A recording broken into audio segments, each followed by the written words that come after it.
আমরা তো এই চ্যাপ্টারটা করছিলাম, তো এই চ্যাপ্টারে তোমাদের আমি বুঝিয়েছিলাম হচ্ছে, অর্থাৎ মাই নেটিভ ল্যান্ডের আমরা এক্সারসাইজ গুলো করছিলাম, তাই তো? মাই নেটিভ ল্যান্ডের যে এক্সারসাইজ করছিলাম, দেখো আমরা এই অবধি করেছিলাম কোশ্চেন নাম্বার 4 অবধি করেছিলাম, তাই তো?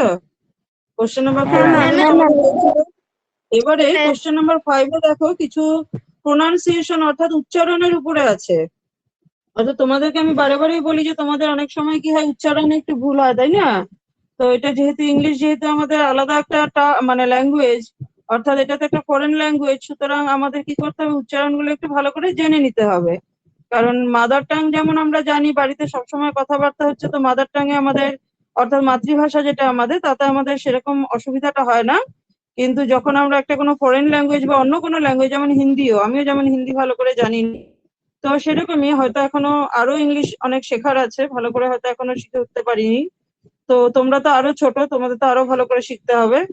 তো উচ্চারণটা যদি ভালো না হয়, প্রোনাউন্সিয়েশন অর্থাৎ উচ্চারণ, প্রোনাউন্সিয়েশন মনে রাখবে। তো এখানে দেখো, practice pronouncing the following pairs of words. দেখো ওয়ার্ড গুলোর উচ্চারণ প্রায় কাছাকাছি। Then recite the poem with correct pronunciation. তারপরে বলে দেখো এখানে খুব ভালো করে দেখো, প্রোনাউন্সিয়েশন বানানটা আর প্রোনাউন্স বানানটার মধ্যে কিন্তু ডিফারেন্স আছে। এটা হচ্ছে প্রোনাউন্সিয়েশন, এটা হচ্ছে প্রোনাউন্স। তাহলে দেখো এখানে আমাদের যে ওয়ার্ড গুলো দিয়েছে, সেই ওয়ার্ড গুলো দেখো তোমরা পেয়েছো, স্টাডি কথাটা পেয়েছো, স্টাডি উচ্চারণটা হবে স্টাডি, অর্থাৎ কি STUH তারপর DY উচ্চারণ করলে যেরকম হয় সেরকম স্টাডি। হ্যাঁ, আর এটা হবে স্টাডি, এটাতে জোরটা একটু কম থাকবে, অর্থাৎ এই যে এই মানে স্টাডি যেটা, এখানে আর এর উচ্চারণটাও কিন্তু অনেক বেশি, মানে আমাদের জোরে হবে না, আর এর উচ্চারণটা খুব বেশি স্পষ্ট হবে না, আর এর উচ্চারণটা অস্পষ্ট থাকবে। তাহলে দেখো এখানে আর এর উচ্চারণটা যদি অস্পষ্ট থাকে, যে স্টাডি, দাঁড়াও একটু আমি পেনটা ঠিক করে নেই।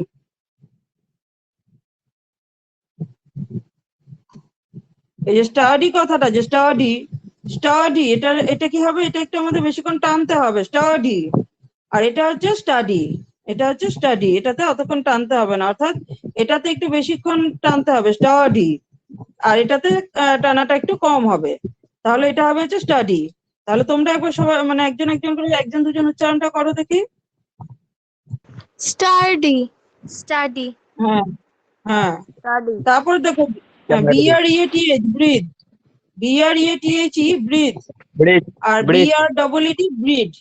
এটাও কিন্তু একটু সে জোরেই থাকবে, মানে বেশিক্ষণ টানতে হবে, যেহেতু ডবল ই আছে সেই জন্য এটার ইসেটাও মানে আমাদের বেশিক্ষণ, অর্থাৎ দীর্ঘ ইতে যেমন আমরা কি করি, বেশিক্ষণ আমাদের ধরে রাখতে হয়, সেরকম ব্রিথ আর হচ্ছে breed, breath breed, breath breed. তাহলে বলো দেখি তোমরা। Bridge breed, bridge breed, breed, breed. তাহলে BREATH ব্রিথ মনে রাখবে। ব্রিথ। আর হচ্ছে এটা এটা মনে রাখবে, ব্রিথ। আর এটা হচ্ছে ব্রিড, ড। তারপর হচ্ছে ওয়ার্ম, এটা হচ্ছে ওয়ার্ম, এটা হচ্ছে ওয়ার্ম। দেখো দুটোরই উচ্চারণ প্রায় কাছাকাছি। এই ওয়ার্ম মানে হচ্ছে গরম, WARM, ওয়ার্ম মানে হচ্ছে গরম। আর এটা তো তোমরা জানো, কৃমি জাতীয় যে তোমার মানে প্রাণী হয় সেটাকে বলা হয় ওয়ার্ম। WRM, ওয়ার্ম মানে হচ্ছে কৃমি জাতীয় যেটা প্রাণী, সেটাকে বলা হয় ওয়ার্ম। তাহলে দেখো ওয়ার্ম, এটা মানে হচ্ছে গরম, এই ওয়ার্ম মানে হচ্ছে গরম, আর এই ওয়ার্ম মানে হচ্ছে কৃমি জাতীয় প্রাণী।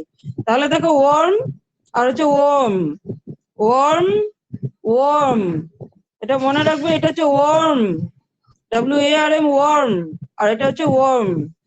এটার মধ্যে আর এর উচ্চারণটা একটু কম হবে, এটার মধ্যে আর এর উচ্চারণটা কম হবে, এটার মধ্যে আর এর উচ্চারণটা একটু থাকবে, ওয়ার্ম। অর্থাৎ ওয়ার এর পরে যদি আমরা এম লাগাই, যেটা উচ্চারণ হয় সেরকম ওয়ার্ম। আর এটা হচ্ছে ওয়ার্ম, এটা হচ্ছে ওয়ার্ম, আর এটা হচ্ছে ওয়ার্ম, WARM ওয়ার্ম, আর WORM ওয়ার্ম। এখানে এখানে আর এর উচ্চারণটা এত ভালো থাকবে না, এতটা পরিষ্কার থাকবে না আর এর উচ্চারণটা। তারপর হচ্ছে RAIN রেইন, আর RAN র্যান, রেইন আর র্যান। রেইন মানে তো তোমরা জানো বৃষ্টি, রেইন মানে হচ্ছে বৃষ্টি। আর RAN র্যান, র্যান হচ্ছে কি, রান র্যান রান, অর্থাৎ রানের পাস্ট টেন্স হচ্ছে র্যান, তা দৌড়ে ছিল তখন হবে র্যান। তাহলে রেইন আর হচ্ছে র্যান, রেইন আর র্যান। র্যান। তারপর দেখো THAN দেন, দেন মানে থেকে, THAN দেন, THAN এর উচ্চারণ হচ্ছে দেন, মনে রাখবে দেন। আর THEN এর উচ্চারণ হচ্ছে দেন, THAN এর উচ্চারণ হচ্ছে দেন, আর THEN এর উচ্চারণ হচ্ছে দেন, দেন, দেন, দেন, আর হচ্ছে দেন।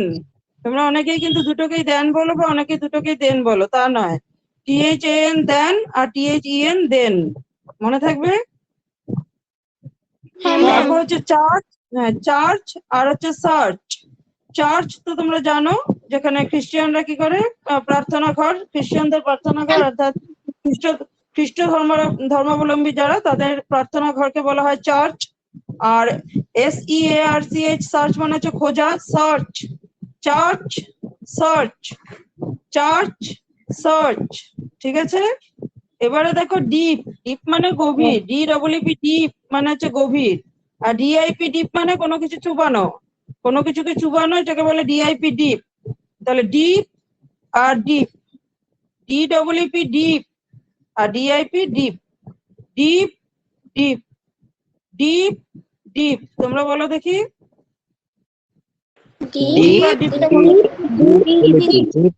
DIP, হ্যাঁ deep. মনে রাখবে সবাই, DEEP টা আমরা অনেকক্ষণ ধরে উচ্চারণটা করবো, অর্থাৎ কিনা দীর্ঘ ই হলে যেটা হয় আর কি। তাহলে দেখো ডিপ আর হচ্ছে deep, deep, deep, dip. Land, LAND, land, আর LEND হচ্ছে ল্যান্ড, ল্যান্ড আর হচ্ছে ল্যান্ড। অর্থাৎ এটা হচ্ছে জফলা থাকলে যেরকম ভাবে উচ্চারণটা, সেটা হয় হচ্ছে ল্যান্ড, এ থাকলে, অর্থাৎ দেন আর দেনের মতো। দেন ও কি, দেন হচ্ছে দয় জফলা আকার দন্ত ন লিখলে যেটা হবে সেটা হবে দেন, আর দয় একার ন লিখলে দেন। আর এটাও ঠিক তাই, লয় জফলা আকার নয় ডয় হলে পরে যা হবে সেটা হচ্ছে ল্যান্ড। আর LEND, ল্যান্ড, ল্যান্ড মানে হচ্ছে ধার দেওয়া, আর ল্যান্ড মানে হচ্ছে তোমরা জানো জমি। তাহলে LEND, ল্যান্ড মানে হচ্ছে মানে ল্যান্ড মানে হচ্ছে ধার দেওয়া, তো LEND হলে পরে মনে রাখবে লয় একার নয় ডয় হলে যে উচ্চারণটা হবে সেটা। তাহলে উচ্চারণগুলো সবার ক্লিয়ার হয়েছে, ভালো করে করতে পারবে সবাই। স্টাডি আর study, study, study, breath, breath, warm, warm, rain, ran, dan, then, church, search, deep, deep, land, lend। তাহলে ক্লিয়ার হলো সবার। এবারে দেখো, আচ্ছা আচ্ছা এবারে দেখো, এবারে হচ্ছে তোমাদের এখানে কতগুলো সেন্টেন্স দিয়েছে, এগুলো তোমাদের উচ্চারণ করে পড়তে হবে সুন্দর করে। খালি এই যে ওয়ার্ড যেগুলো আমরা শিখলাম সেটাকে ভালো করে উচ্চারণ যাতে আমরা করতে পারি সেজন্য দিয়েছে। তো এখানে বলেছে যখন ক্লাসে আমরা ক্লাস করি তখন তো টিচার বলার পরে তোমাদের বলতে, একসাথে বললে আমরা বুঝতে পারি, কিন্তু এখানে যেহেতু অনলাইনে ক্লাস, এখন একসাথে বললে কথাগুলো কি হয়, বেশি ইকো হয়ে যায়। তো তোমরা দু একজন বলতে পারো। আমাকে ফার্স্ট সেন্টেন্সটা পড়ে শোনাও দেখি, নেহা পড়ে শোনাও দেখি ফার্স্ট সেন্টেন্সটা।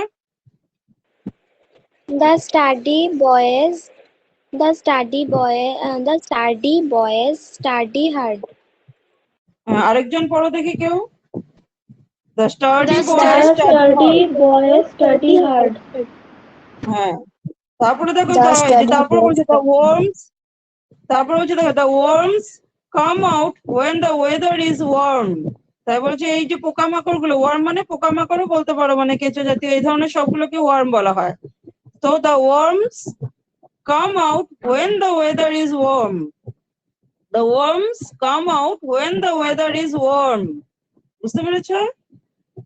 Then and then, then and then do not mean the same, then and then do not mean the same। তারপর দেখো নাম্বার 4টা, they lend me their plow to till the land। অর্থাৎ কি, they lend me their plow, অর্থাৎ plough কথা অর্থ হচ্ছে লাঙ্গল। তারা আমাকে তাদের লাঙ্গলটা ধার দিয়েছিল কি করার জন্য, কৃষি করার জন্য, অর্থাৎ জমিটাকে চাষ করার জন্য। to till the land, till the land মানে জমি চাষ করা। they lend me their plow to till the land। তারপর নাম্বার 5 আছে দেখো, people search for peace in the church। তাহলে মানুষ কি করে, চার্চে কি করতে যায়, চার্চে মানুষ শান্তির খোঁজে যায়। হ্যাঁ, মানুষ শান্তির খোঁজে যায়। তাহলে বলেছে দেখো, people search for peace in the church। তারপর she ran in the rain laughing in joy। তাহলে সে বৃষ্টির মধ্যে দৌড়াচ্ছিল খুব খুশি হয়ে, আনন্দে, অর্থাৎ হেসে হেসে, আনন্দে হেসে হেসে সে বৃষ্টির মধ্যে দৌড়াচ্ছিল, অর্থাৎ বৃষ্টিতে ভিজছিল। The river is too deep to take a dip. The river is too deep to take a dip. তার মানে এই নদীটি খুব বেশি গভীর কিসের জন্য? ওখানে ডুব দেওয়ার জন্য। ডিপ কথা অর্থ হচ্ছে ডুব দেওয়া।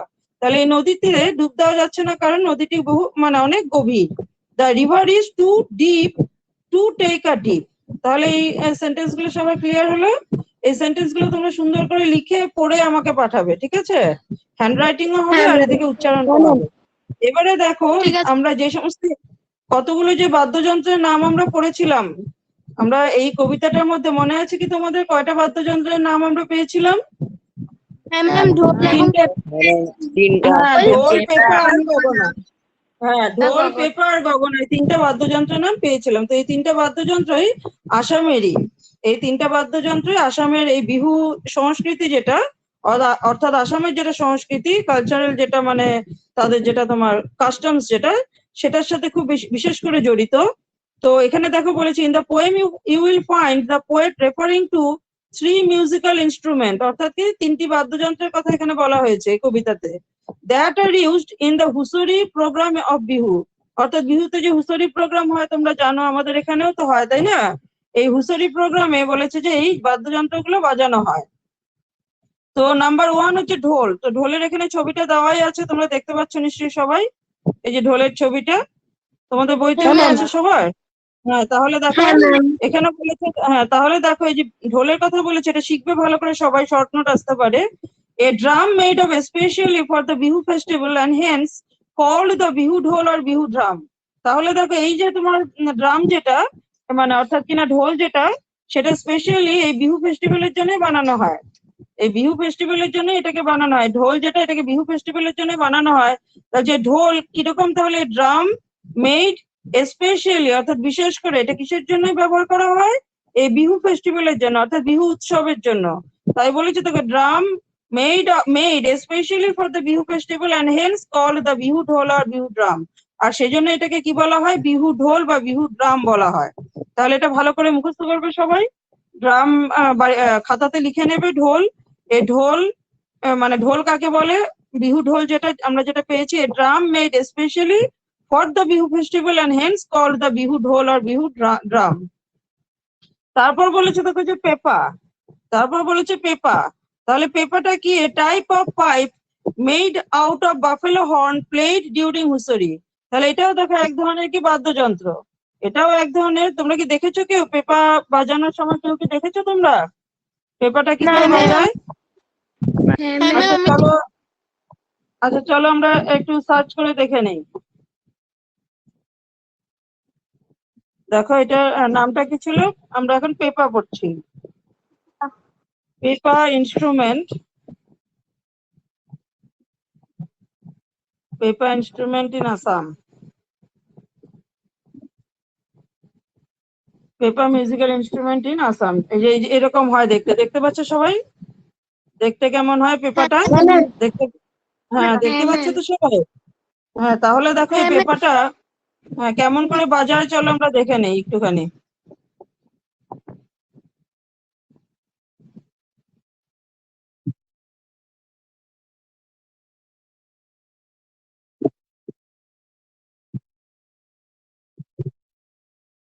ম্যাম পেপার বাজে না, আসতে আসছে না।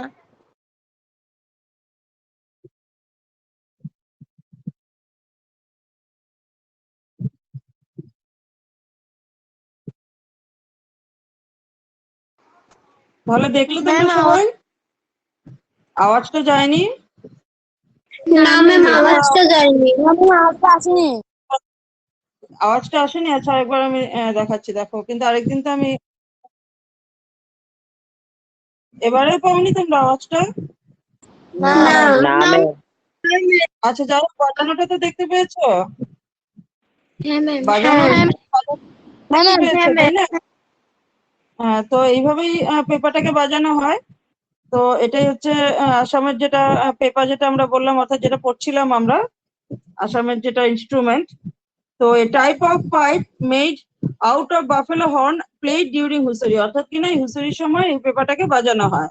তাহলে পেপাটার মোটামুটি তোমরা ধারণা পেলে। আর এটা বানানো হয় কি দিয়ে বললাম? মহিষের শিং দিয়ে, buffalo horn. Buffalo horn, buffalo মানে তো তোমরা জানো মহিষ। বাফেলো কথা অর্থ হ্যাঁ, হচ্ছে ma'am. কি মহিষ। বাফেলো মানে হচ্ছে মহিষ, আর হর্ন মানে শিং। তাহলে মহিষের শিং দিয়ে তৈরি হয়। তাহলে এটা প্রশ্ন আসতে পারে যে পেপা কি করে তৈরি করা হয়। হাউ মানে pepa is made out of dash দিয়ে দিল ড্যাশ হর্ন। তাহলে তোমরা কি লিখবে উত্তরটা? কি Fellow হর্ন হবে horn. তাহলে? Buffalo buffalo horn. হর্ন। হ্যাঁ, Ma'am, buffalo horn. a type of pipe made out of buffalo horn. তারপর দেখো গগনা, a type of stringed musical instrument belonging to the harp family. তাহলে হার্প এক ধরনের তোমার যেগুলো মানে তার দিয়ে তৈরি হয়। স্ট্রিংড কথা হচ্ছে, স্ট্রিং কথা অর্থ হচ্ছে তার, স্ট্রিং কথা অর্থ হচ্ছে তার। তাহলে এই যে তোমার গগনা যেটা, সেটা তার দিয়ে তৈরি হয়, সেটা তার দিয়ে তৈরি হয়। সেটা চলো আমরা, জানি না তোমরা আওয়াজটা কেন শুনতে পাচ্ছ না, চলো আমরা তবুও দেখে নেই, একবার চেষ্টা করছি আমি, তোমরা যদি শুনতে পাও। তবুও দেখলে পরে তোমরা বুঝতে পারবে জিনিসটা কিরকম হয়। যে দেখতে এরকম হয়, গগনা দেখতে এরকম। দেখতে পাচ্ছ সবাই তোমরা? হ্যাঁ, ma'am. হ্যাঁ, ma'am. হ্যাঁ, হ্যাঁ, তাহলে ma'am. এটা হচ্ছে গগনা।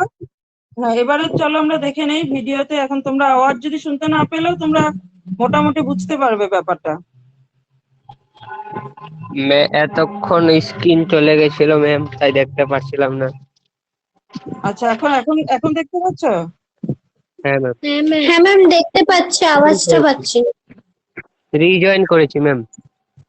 আচ্ছা, হ্যাঁ, ওকে ম্যাম। এটা কি? এটা হচ্ছে তোমার গগনা। দাঁড়াও ও, আরেকটু হিসেব ভালো করে দেখানোর আমি চেষ্টা করছি।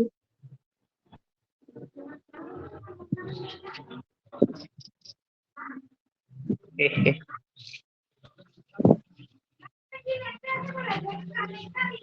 হে, হে।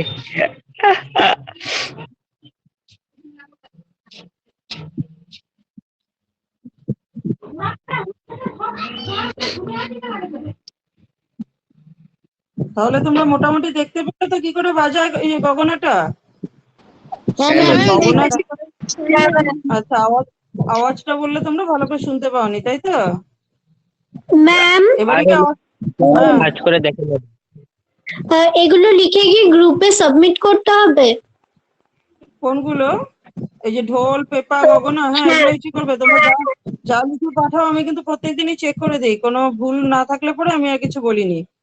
আচ্ছা, তারপর হুম। দেখো তাহলে এই তিনটে ইনস্ট্রুমেন্ট আমরা শিখে নিলাম আর দেখেও নিলাম। তা মনে থাকবে তোমাদের। এখন ঢোলটা আমি আর দেখালাম না, ঢোল তোমরা দেখেছো সবাই, কীর্তনও অনেক বাজানো হয়। তো এই বিহুর ঢোলটা একটু অন্যরকম হয়। তাই বলেছে যে দেয়ার আর মেনি মোর মিউজিক্যাল, আরো অনেক ধরনের মিউজিক্যাল ইনস্ট্রুমেন্ট বাজানো হয়। তো বলেছে find more about them and write down the word meaning of the instrument and their meanings, draw their diagrams as above and write a small paragraph of about 6 lines on the musical instruments that are used in the Bihu festival. অর্থাৎ বিহু ফেস্টিভ্যালে আরো কি কি instrument তৈরি হয়, মানে sorry আরো কি কি ইনস্ট্রুমেন্ট ইউজ করা হয়, সেগুলো তোমরা আরো বের করে আরো লিখতে পারো। ঠিক আছে? এটা তোমাদেরকে আমি হোমওয়ার্ক দিলাম, সেটাকে আঁকতেও বলেছে এখানে, যেটা বলেছে প্রজেক্ট, এটা প্রজেক্ট হিসাবে তোমরা সাবমিট করতে পারো। তো আমি তোমাদেরকে এটা ব্যাপারে পরে আমি তোমাদেরকে আরো বিশদে এক্সপ্লেন করে দেবো। ঠিক আছে? তো ম্যাম, এবারে এটা কি নাম্বার চার্ট 7টা দেখো। হ্যাঁ, চার্ট পেপারে করতে পারো, চার্ট পেপারে করে ফটো তুলে আমাকে পাঠাবে। এখানে তো ওকে, তিনটে ম্যাম. আছে, এই তিনটা ফটো আঁকবে, এই তিনটার ছবি আঁকবে, আরো তোমার আরো ইনস্ট্রুমেন্ট বের করবে। দেখো গুগলে সার্চ করলে আমরা আরো ইনস্ট্রুমেন্ট পেয়ে যাবো। গুগলে যে কোনো জিনিস সার্চ করলে তো আমরা পেয়ে যাই, তোমরা জানো। দেখো ডিফারেন্ট, ম্যাম, একে আর নাম লিখে দিতে হবে না? হ্যাঁ দেখো different musical instruments used in Bihu Assam. অনেক বেশি কথা তো লেখার দরকার নেই, মোটামুটি তোমার অল্প লিখলেই দেখবে গুগলে চলে আসে। তো দেখো এই যে গগনা, দেখেছো? দেখতে পাচ্ছ সবাই? তারপর দেখো সুতুলি, তারপর দেখো বাহি, আরো আছে দেখো 18 মোর রোজ। তো আরো নাম আছে দেখো, এই দেখো কতগুলো নাম আছে। পেপা, তারপর হচ্ছে টোকা, গগনা, তারপর হচ্ছে সুতুলি, তারপরে হচ্ছে বাহি, তারপর হচ্ছে বিন, ভরতাল, খ্রাম, তারপর হচ্ছে মাডল, মানে মাদল আর কি, যেটাকে বলে ওরা মাডল বলে, বিহুতাল, টাকরি, সিঙ্গা, বর্তা। খোল, ডোবা, তাহলে দেখো অনেক কিছু, অনেকগুলো মৃদঙ্গ, তাল। হচ্ছে ডগর, তারপরে দোতারা, তারপর নাগারা, ঢোল, বড় ঢোল, বড় আরো ঢোল, বড় ঢোলও থাকে, কালিয়া বা কাইলা দুটোই বলে, আর হচ্ছে জয় ঢোল। তাহলে দেখো এখান থেকে অনেকগুলো নাম আমরা পেয়ে গেলাম। তোমরাও এরকম গুগলে সার্চ করবে, সার্চ করে এখান থেকে যে কোনো ছয়টা ইনস্ট্রুমেন্টের তোমরা কি করবে, যে কোনো ছয়টা ইনস্ট্রুমেন্টের ছবিগুলো খুঁজে বের করবে। পারবে তো করতে? ছবিগুলো খুঁজে বের করতে পারবে তো গুগলে থেকে? হ্যাঁ, ছবিগুলো খুঁজে, পেপা তো আছেই, পেপা লাগবে না, টোকা বের করবে, যেমন তোমাদের ইচ্ছা। যে কোনো আরো 5টা ইনস্ট্রুমেন্টের নাম বের করবে, 5টা ইনস্ট্রুমেন্টের নাম বের করে সেই 5টা ইনস্ট্রুমেন্ট এঁকে আমাকে দেখাবে, ঠিক আছে? 5টা ইনস্ট্রুমেন্ট চার্ট পেপারে এঁকে, এখন চার্ট পেপার কেনার জন্য বাজারে দৌড়াদৌড়ি করার দরকার নেই। যদি চার্ট পেপার বাড়িতে থাকে চার্ট পেপারও করতে পারো, বা এমনি মানে তোমার এমনি খাতাতে আঁকলেও হবে। তাহলে এটা তোমাদের প্রজেক্ট ওয়ার্ক থাকলো, ঠিক আছে? এটা তোমাদের কিন্তু প্রজেক্ট ওয়ার্ক থাকলো, এটাতে আমি নম্বর অ্যালট করব। এই প্রজেক্ট ওয়ার্কটাতে তোমাদের নম্বর থাকবে, এই প্রজেক্টটাতে তোমাদের নম্বর থাকবে। অর্থাৎ কিনা যদি ইউনিট টেস্ট বা অন্য কিছু হয়, এই প্রজেক্টের উপরে আমি তোমাদেরকে 5 নম্বর অ্যালট করলাম, 5 মার্কস আমি এই প্রজেক্টের উপরে অ্যালট করলাম তোমাদের, ঠিক আছে? 5 ম্যাম মার্কস তোমাদের। এটা কি মোবাইল থেকে, ম্যাম এটা কি মোবাইল দিয়ে মোবাইলে পাঠাবে, কোনো কিছু হাতে না, এখনো অব্দি পাঠাবো অর্ডার নাকি? আসেনি। কারণ হ্যাঁ, মোবাইলে এঁকে মোবাইলেই পাঠাবে। ম্যাম হ্যাঁ বলো। 6টা আঁকলে, ম্যাম 6টা হ্যাঁ আঁকলে আঁকো, আঁকো, 6টা আঁকলেও 5 মার্কে, আমি 5 মার্কই অ্যালট করলাম। 5 মার্ক সুন্দর করে আঁকবে। আচ্ছা, তারপর দেখো 7 নম্বরটা। 7 নম্বরটা একটু লেংদি আছে, অর্থাৎ কিনা এটা write a letter to your friend. এটা আমি তোমাদেরকে নেক্সট দিন শুধু এটাই এক্সপ্লেন করবো, নাম্বার 7টা। সেই কারণে আজকে আমি এটাকে এক্সপ্লেন করছি না। নেক্সট যেটা তোমাদের ইম্পর্টেন্ট, এটাও আমি নেক্সট দিনে এক্সপ্লেন করব। নেক্সট যেটা তোমাদের ইম্পর্টেন্ট, এখানে দেখো কিছু গ্রামার আছে 10 নম্বরে, ঠিক আছে? কিছু গ্রামার আছে, সেই গ্রামারের সম্পর্কে আমি আগে তোমাদেরকে বলে নিই। এই গ্রামার যেটা দেওয়া হয়েছে এখানে, সেটা হচ্ছে ডাইরেক্ট স্পিচ এবং ইনডাইরেক্ট স্পিচের উপরে। এবারে ডাইরেক্ট স্পিচ এবং ইনডাইরেক্ট স্পিচ তো তোমরা ক্লাস 7-এ করেছো, আমি করিয়েছি তোমাদের, তাই না? হ্যাঁ ম্যাম। মনে আছে কিনা যেটা করেছিলে? হ্যাঁ ম্যাম। narration সবার মনে আছে তো? যেমন কিছুটা প্রশ্ন আমরা কি করি, ইনভার্টেড কমার মধ্যে লিখি, অর্থাৎ কিনা যেটা প্রত্যক্ষ বাক্য থাকে সেটাকে আমরা ইনভার্টেড কমার মধ্যে লিখি। এবারে তোমাদের এখানে যেই মানে ডাইরেক্ট স্পিচ গুলো দেওয়া হয়েছে সেগুলো ইম্পারেটিভ সেন্টেন্সের উপরে, সেটা তোমরা ক্লাস 7-এ করোনি। ক্লাস 7-এ খালি করেছে অ্যাসার্টিভ সেন্টেন্সের উপরে। তো সেই কারণে এই যে 10 নম্বরটা, এটা শিখতে গেলে এটা একটু বিশদে আলোচনা করতে হবে। এটা একটু ভালো করে না বুঝিয়ে দিলে তোমরা পারবে না। তো এই 10 নম্বরটা আমরা আলোচনা করব। 10 নম্বরটা আলোচনা করার জন্য আমি আবার হোয়াইট বোর্ড নিয়ে নিচ্ছি। তো হোয়াইট বোর্ড নিয়ে নিচ্ছি, 10 নম্বরটা আমরা এখন আলোচনা করব। এই 10 নম্বরটাকে আলোচনা করব, এবং তার জন্য আমি এই পেজটা লিভ করে যাচ্ছি। এখানে 10 নম্বরটা আলোচনা করবো। এই 10 নম্বরটা আলোচনা করার জন্য তোমাদের ইম্পারেটিভ সেন্টেন্স কাকে বলে আগে ভালো করে জানতে হবে, এবং নিয়মগুলো ভালো করে জানতে হবে। তারপর তোমরা একবার জেনে গেলে এটা নিজেরাই করতে পারবে। তো চলো আমি তোমাদের জন্য হোয়াইট বোর্ডটা শেয়ার করছি।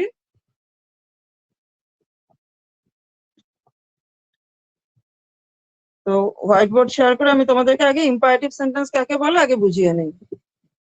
তাহলে দেখো, একদম প্রথমে আমরা শিখবো হচ্ছে ইম্পারেটিভ সেন্টেন্স কাকে বলে।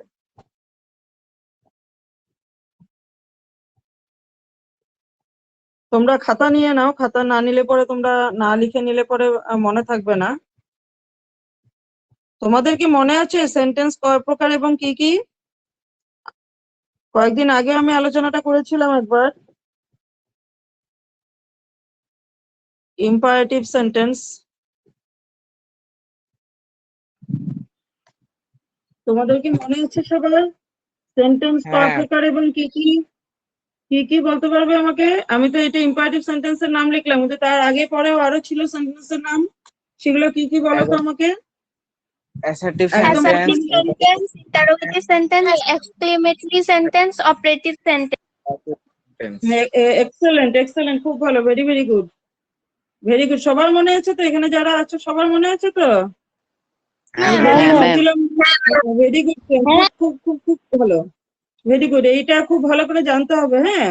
তাহলে দেখো, তার মধ্যে থেকে ইম্পারেটিভ সেন্টেন্সটা আমরা আজকে একটু আলোচনা করে নেবো, কারণ আমাদের যে স্পিচ গুলো দেওয়া হয়েছে সেগুলো আমাদেরকে ইম্পারেটিভ সেন্টেন্সের উপরে দিয়েছে, এবং ইম্পারেটিভ সেন্টেন্স কাকে বলে এটাই যদি আমরা না জানি তাহলে তো আমরা ন্যারেশনটা করতে পারবো না, তাই না? আমরা যদি নাই হ্যাঁ, ma'am. জানি কোন সেন্টেন্স কিরকম তাহলে তো আমরা ন্যারেশন করতে পারবো না। তো আগে চলো জেনে নিই, তোমরা কি কেউ বলতে পারবে আমাকে ইম্পারেটিভ সেন্টেন্স কাকে বলে? আমার মনে হয় যতটুকু মনে পড়ছে আমি তোমাদেরকে দিয়েছিলাম, অর্থাৎ ডেফিনেশন গুলো, সংজ্ঞাগুলো বাংলাতে আমি এক্সপ্লেন করেছিলাম। কাকে বলে ইম্পারেটিভ সেন্টেন্স? কোন ধরনের সেন্টেন্স কে ইম্পারেটিভ সেন্টেন্স বলা হয়, অর্থাৎ এই সেন্টেন্সের মাধ্যমে কি বর্ণনা করা হয় বা কি প্রকাশ করা হয়? বলতে পারবে কি কেউ? মনে আছে কারোর? Request, order, advice. Very good. Request, Which describes request, order, advice, etc. is called an imperative sentence. হ্যাঁ very good. Request, order, advice, আর জানি কি ছিল বললে? রিকোয়েস্ট, অর্ডার, অ্যাডভাইস, আরো কি কিছু ছিল? অনুরোধ, তারপর কি আদেশ, উপদেশ, তাই না? আদেশ, উপদেশ, অনুরোধ, এই তার মানে যেই বাক্যগুলো এই জিনিসগুলোকে এক্সপ্রেস করবে অর্থাৎ প্রকাশ করবে সেই বাক্যগুলোকে বলা হয় ইম্পারেটিভ সেন্টেন্স। এবারে তাহলে এটা তোমাদের ভালো করে বুঝে নিলে ইম্পারেটিভ সেন্টেন্স দিয়ে কি প্রকাশ করা হয়। এবারে দেখো হ্যাঁ, ma'am. ইম্পারেটিভ একটা কি তোমরা আমাকে কি উদাহরণ বলতে পারবে ইম্পারেটিভ সেন্টেন্সের? ইম্পারেটিভ সেন্টেন্স মনে রাখবে সবসময় ভার্ব দিয়ে শুরু হয়, যেমন ডু ইট নাও। Sentence এর উদাহরণ হলো হ্যাঁ বলো। Ma'am, please বলো। do it now. Copy down the answer. Close the window. বাহ, ভেরি গুড, খুব ভালো। তাহলে এগুলো সব Ma'am, হচ্ছে go imperative there. Sentence. Keep quiet. হ্যাঁ, গো দেয়ার, সুন্দর, তোমরা মনে রেখেছো, সুন্দর, very good, thank you. Go there, keep quiet. এই জন্য দেখো শুনলে পরে এই জন্য বলি যে ক্লাসটা করো। দেখো ক্লাস করলে পরে মনে থাকে কিনা, শুনলে পরে মনে থাকে ভালো করে। গো দেয়ার, Ma'am, keep open your quiet, books. হ্যাঁ ওপেন ইউর বুকস, তারপরে please close the window, work. Please close the Do the window বা ডোর, হ্যাঁ ডু দ্য ওয়ার্ক। তো এরকম। হ্যাঁ, তাহলে দেখো তোমাদের ইম্পারেটিভ সেন্টেন্স সম্বন্ধে সম্পূর্ণ মোটামুটি ধারণা আছে। আমি যেটা বুঝতে পারলাম তোমরা মোটামুটি জানো মানে ইম্পারেটিভ সেন্টেন্স কাকে বলে। তাহলে দেখো এখন এই যে ইম্পারেটিভ সেন্টেন্সে আমাদের ন্যারেশন করতে হবে। আমাদের ডাইরেক্ট স্পিচ যদি ইম্পারেটিভ সেন্টেন্স থাকে, এখন দেখো ডাইরেক্ট স্পিচ, চলো আমি একটা লিখে নিচ্ছি তোমাদের জন্য, একটা ডাইরেক্ট স্পিচ লিখি চলো। তোমরা তো ন্যারেশন সম্পর্কে জানোই, আমি ন্যারেশন সম্পর্কে এখানে প্রথম থেকে আর বলছি না। তোমরা জানো যে কোনো একটা বাক্যতে যখন ইনভার্টেড কমার মধ্যে যখন কি থাকবে, ইনভার্টেড কমার মধ্যে যখন কোনো সেন্টেন্স দেওয়া থাকবে তখন সেটা কি হয়, তখন সেটা বলা হয় ডাইরেক্ট স্পিচ। অর্থাৎ কিনা কোনো একজন বক্তা যে কথাটা বললেন বা বললো সেই কথাটাকে আমরা একেবারে হুবহু যদি তুলে ধরি, হুবহু যদি বলি, সেটাকে বলা হয় ডাইরেক্ট স্পিচ। যেমন ধরো আমি বললাম he said to me comma inverted comma close the window,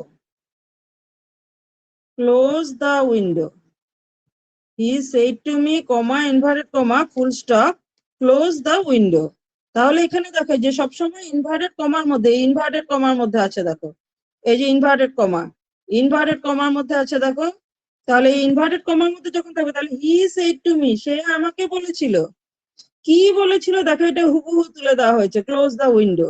এটা হুবহু যা ছিল সেটাই এখানে তুলে দেওয়া হয়েছে, সে যে কথাটা বলেছিল ঠিক সে কথাটাই এখানে তুলে দেওয়া হয়েছে বলেই কিন্তু এখানে ইনভার্টেড কমা দেওয়া। এখন আমাদের কাজ হচ্ছে কি, এটাকে বলা হয়েছে ডাইরেক্ট স্পিচ, তোমরা জানো এটাকে বলা হচ্ছে ডাইরেক্ট স্পিচ। কোনটা তাহলে ডাইরেক্ট স্পিচ হবে? ডাইরেক্ট স্পিচ আমরা কোনটাকে বলবো? কোনটা হবে ডাইরেক্ট স্পিচ? ডাইরেক্ট স্পিচ কোনটা হবে? কি window. করে আমরা বুঝবো ডাইরেক্ট স্পিচ না ইনডাইরেক্ট স্পিচ? কি করে বুঝবো বলো তো আমাকে একটু, কি করে বুঝবো বলো তো, ডাইরেক্ট স্পিচ না ইনডাইরেক্ট স্পিচ? ম্যাম আপনার আওয়াজটা ভালো মতো আচ্ছা এখন শুনতে পাচ্ছ? হ্যাঁ, ma'am. inverted comma শুনতে পাচ্ছ? Ma'am, আচ্ছা হ্যাঁ, তাহলে দেখো এই যে কমা ইনভার্টেড কমার মধ্যে যখন থাকবে তখন সেটা হবে হচ্ছে ডাইরেক্ট স্পিচ। তাহলে আমরা বুঝতে পারবো কি করে, যখন কিনা ইনভার্টেড কমার মধ্যে থাকবে সেটাকে বলা হবে ডাইরেক্ট স্পিচ। এবারে যখন ডাইরেক্ট স্পিচ দেওয়া হবে তার থেকে আমাদের আবার কি করতে হবে, ইনডাইরেক্ট স্পিচ করতে হবে। এখন দেখো, যখন ইম্পারেটিভ সেন্টেন্স থাকবে ইনভার্টেড কমার ভেতরে যখন ইম্পারেটিভ সেন্টেন্স থাকবে তখন আবার নিয়মটা একটু পাল্টে যায়। যেমন অ্যাসার্টিভ সেন্টেন্সে আমরা কমা ইনভার্টেড কমা তুলি কি করে, দ্যাট দিয়ে, মনে আছে তোমাদের নিশ্চয়ই? এই যে কমা ইনভার্টেড কমা আমাদের তুলতে হয়, এই কমা তুলতে হয়, ইনভার্টেড কমা তুলতে হয়, তাই না? ইনডাইরেক্ট স্পিচ করতে গেলে এগুলোকে তুলতে হবে। হতে হয়। হ্যাঁ, তাহলে অ্যাসার্টিভ সেন্টেন্সে আমরা অ্যাসার্টিভ সেন্টেন্সে কমা ইনভার্টেড কমা আমরা কি দিয়ে তুলি, কোন ওয়ার্ডটা ব্যবহার করে তুলি? Ma'am that. যেমন ধরো দ্যাট দিয়ে, ভেরি গুড, দ্যাট দিয়ে করি, সেটা অ্যাসার্টিভ ম্যাম কমা সেন্টেন্সে। হ্যাঁ, ইনভার্টেড কমার জায়গায় দ্যাট বসবে। সেটা অ্যাসার্টিভ সেন্টেন্সে, সেটা অ্যাসার্টিভ সেন্টেন্সের জন্য ওই নিয়মটা। এবারে ইম্পারেটিভ সেন্টেন্সে দ্যাট, বলতেই হবে। ইম্পারেটিভ সেন্টেন্সে কিন্তু দ্যাট আর আসবে না। ইম্পারেটিভ সেন্টেন্সের সময় আমাদের দ্যাট ভুলে যেতে হবে, এখানে কিন্তু তুলতে গেলে দ্যাট আসবে না, মনে রাখবে, ঠিক আছে? এই জন্যই বললাম সেন্টেন্সটা চিনতে হবে ভালো করে। ইনভার্টেড কমার মধ্যে কি সেন্টেন্স আছে সেই সেন্টেন্সটাকে আমাদের আগে চিনে নিতে হবে। যদি আমরা সেই সেন্টেন্সকে চিনে নিতে পারি তাহলে আমরা নিয়মটা ঠিক মতন ফলো করতে পারবো। তাহলে দেখো, অ্যাসার্টিভ সেন্টেন্স যখন থাকবে তখন আমরা দ্যাট দিয়ে তুলবো, কিন্তু ইম্পারেটিভ সেন্টেন্স যখন থাকবে তখন কিন্তু আমরা দ্যাট ব্যবহার করব না, তার বদলে আমরা ব্যবহার করব টু। কমা ইনভার্টেড কমা তুলতে গেলে আমাদের টু ব্যবহার করতে হবে। কমা ইনভার্টেড কমা তুলতে গেলে আমরা কি ব্যবহার করব? ইম্পারেটিভ সেন্টেন্সের সময় আমরা কি ব্যবহার করব? টু ব্যবহার করব। ভালো করে মনে রাখবে, হ্যাঁ, এটা ভালো করে মনে রাখতে হবে। ইম্পারেটিভ সেন্টেন্সটা এমনি করা খুব সোজা, দেখবে। হ্যাঁ, যদি কিনা অ্যাফার্মেটিভ মানে সেন্টেন্স থাকে তাহলে টু দিয়ে তুলবো, আর যদি নেগেটিভ সেন্টেন্স থাকে তাহলে আমরা নট টু দিয়ে তুলবো। তাহলে আমরা কি দিয়ে তুলবো? নট টু দিয়ে তুলবো। মনে থাকবে সবার? আমি যে কথাটা বললাম সবার মনে থাকবে কিনা? হ্যাঁ, মনে নট রাখবে। টু কখন ব্যবহার করব? হ্যাঁ, কি বললে, কিছু বললে আমাকে? তাহলে দেখো এই সেন্টেন্সটা ম্যাম চলো নট আমরা টু পরিবর্তন কখন করি। ব্যবহার করব? আমি বলছি যখন যখন নেগেটিভ সেন্টেন্স থাকবে, যখন নেগেটিভ সেন্টেন্স থাকবে তখন নট টু, অর্থাৎ কি ডোন্ট ক্লোজ দ্য উইন্ডো তো থাকতে পারে, এরকমও তো থাকতে পারে না, যেরকম হি তো সরি হি সেড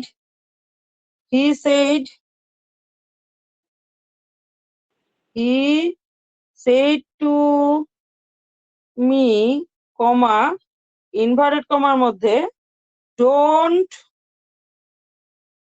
বা don't make noise, don't make noise, don't make noise, comma sorry full stop inverted comma close, full stop inverted comma close. তাহলে দেখো এই যে সেন্টেন্সটা, এটা নেগেটিভ কিনা? ডোন্ট আছে তো, ডোন্ট।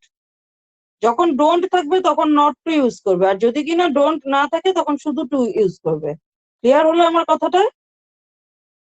হ্যাঁ ক্লিয়ার ম্যাম। হয়েছে কিনা? হ্যাঁ ম্যাম। এবারে আরো একটু ঘটনা আছে, বুঝতে পেরেছো? শুধু এখানেই শেষ না, একদম এখানে যে শেষ তা না। এবারে দেখো এই যে সেড টু, অ্যাসার্টিভ সেন্টেন্সের সময় সেড টু কে আমরা কি করি? অ্যাসার্টিভ সেন্টেন্সে সেড ম্যাম টু থেকে আমরা told। কি করতাম? টোল্ড করতাম। সেড টু তো আমাদের কখনোই আসবে না ইনডাইরেক্ট স্পিচে, তোমরা জানো ইনডাইরেক্ট স্পিচে আমরা সেড টু লিখি না। এবারে এই ইম্পারেটিভ সেন্টেন্সের সময় আমরা যদি বুঝতে পারি যে এটা অর্ডার নাকি রিকোয়েস্ট, প্লিজ যদি থাকে তাহলে তো এটা রিকোয়েস্টই হবে, চিন্তার কোনো কারণ নেই। এখন যদি প্লিজ কথাটা না থাকে, এটা অর্ডার হতে পারে, আবার কি হতে পারে, রিকোয়েস্টও হতে পারে, আবার কোনোটা হয়তো অ্যাডভাইস হতে পারে, কোনোটা হয়তো অ্যাডভাইসও হতে পারে। তখন যদি কিনা আমরা এই সেন্টেন্সের অর্থটাকে, অর্থাৎ কি বলতে চাইছে এই সেন্টেন্সের, যদি আমরা অর্থটাকে, অর্থাৎ কি এক্সপ্রেস করতে চাইছে, আদেশ, অনুরোধ না উপদেশ, সেটা যদি আমরা বুঝতে পারি তখন আমরা সেড টু কে, যদি কিনা আদেশ মনে হয় তখন আমরা সেড টু কে চেঞ্জ করবো অর্ডারড এ। সেড টু কে চেঞ্জ করবো কিসে? অর্ডারড। যদি মনে হয় না এটা তো অর্ডার নয়, এটা রিকোয়েস্ট, তাহলে আমরা চেঞ্জ করবো সেইটুকে রিকোয়েস্টেড এ। তাহলে আমরা সেইটুকে চেঞ্জ করবো রিকোয়েস্টেড এ, ঠিক আছে? আর যদি কিনা মনে হয় না এটা তো উপদেশ, তাহলে আমরা সেইটুকে চেঞ্জ করবো অ্যাডভাইসড। তাহলে আমরা সেইটুকে চেঞ্জ করবো কিসে? অ্যাডভাইসড এ। তাহলে দেখো, আর যদি আমরা এর মধ্যে থেকে কোনোটাই না বুঝতে পারি, মনের মধ্যে দ্বিধা থেকে গেল যে না এটা অর্ডার হবে না, রিকোয়েস্ট হবে না, অ্যাডভাইসড হবে, কিছু বুঝতে পারছি না, তখন আমরা সোজাসুজি যদি একেবারে না বুঝতে পারি, তখন আমরা একটাই সোজা রাস্তা নিব, told.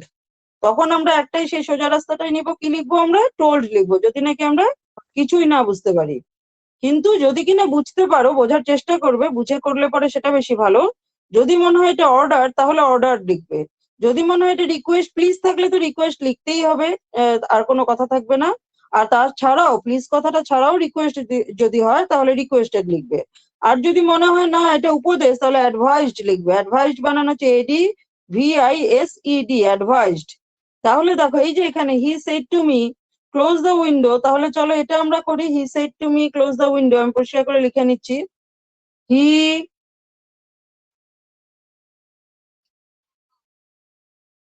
said to me, he said to me, ma'am কিছু দেখা যাচ্ছে না এখন এখন। এখনো দেখতে পাচ্ছি না? ম্যাম এখন দেখা যাচ্ছে।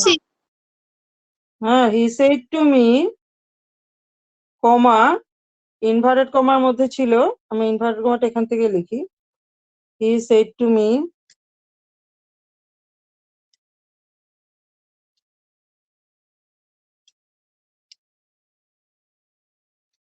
he said to me, comma, inverted comma, তোমরা কিন্তু একই লাইনে লিখবে, আমার এখানে মোবাইলে লিখছি তো জায়গা নেই। Close the window, close the window. এবারে দেখো, এই যে ক্লোজ দ্য উইন্ডো, এটা কিন্তু রিকোয়েস্ট হতে পারে কিনা, অনুরোধ হতে পারে কিনা? এটা হ্যাঁ তো ম্যাম। অনুরোধ হতে পারে, ক্লোজ দ্য উইন্ডো অনুরোধ হতে পারে। তাহলে আমরা কি করব? এই সেট টুটাকে আমরা কিসে পরিবর্তন করব? He told কি me. লিখবো তাহলে? হি টোল্ড মি, বা এখানে আমরা রিকোয়েস্ট লিখতে পারি, ক্লোজ দ্য উইন্ডো রিকোয়েস্ট লিখতে পারি তো। হি রিকোয়েস্টেড মি, রিকোয়েস্টেড এর পরে বা অর্ডার এর পরে বা টোল্ড এর পরে টু থাকে না, মনে আছে তো তোমাদের? হি রিকোয়েস্টেড মি, হ্যাঁ ম্যাম।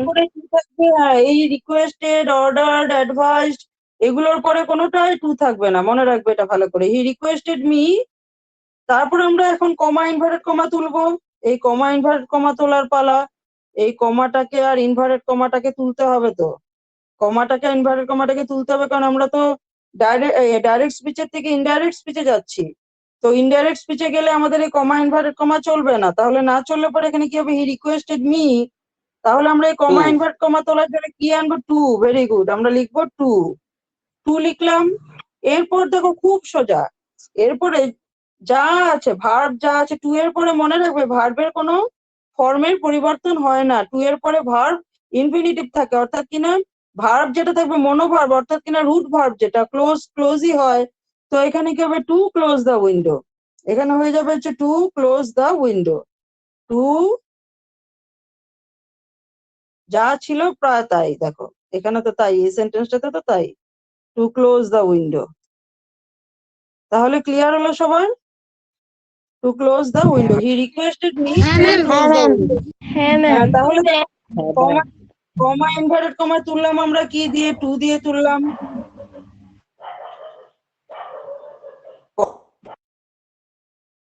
কমা তুললাম আমরা টু দিয়ে, তাহলে এটা মনে রাখতে হবে টুটা আমরা টু ব্যবহার করবো বলো? আমার তো শোনা যাচ্ছে না। সেন্টেন্স আমরা টু ব্যবহার করবো। এখন শুনতে পাচ্ছ ম্যাম কি? আওয়াজ হচ্ছে না। এখনো ম্যাম, আওয়াজ শুনতে আসছে না? হ্যাঁ আচ্ছা, ম্যাম, তাহলে আমরা হ্যাঁ, কোন ধরনের সেন্টেন্স আমরা টু ব্যবহার করব বলো তো? কমা ইনভার্টেড কমা তুলতে এই যে টুটাকে যে আমরা ব্যবহার করলাম, ম্যাম ইম্পারেটিভ সেন্টেন্স। ইম্পারেটিভ সেন্টেন্সের সময় আমরা টু ব্যবহার করব। তাহলে আজকে তোমরা শুধু এইটুকুই মনে রাখো যেই পয়েন্টগুলো আমি বললাম সেই পয়েন্টগুলো মনে রাখার চেষ্টা করো। তোমাদের আগামীকাল আবার সন্ধ্যা 6টাতেই ক্লাস হবে। তো আগামীকাল আমরা আবার এটা নিয়ে আরেকটু আলোচনা করবো। আমরা কালকে এই ইম্পারেটিভ সেন্টেন্সের উপরে ন্যারেশনটাই করব, আর বইয়ের গুলোও করে নেব, ঠিক আছে? কিছু এক্সট্রা করবো ম্যাম জানার কালকে জন্য। কটার তারপরে সময় হবে? কালকে 6টার সময়, সন্ধ্যা 6টা। কালকেও সন্ধ্যা 6টার সময় তোমাদের ক্লাস হবে, ঠিক আছে? ম্যাম কালকে একটা কথা সন্ধ্যা বলি। 6টার ঠিক আছে ম্যাম। হ্যাঁ বলো। Ma'am, বলছি যে অনলাইনে ক্লাস কবে হ্যাঁ। থেকে হবে, মানে সরি এক্সাম?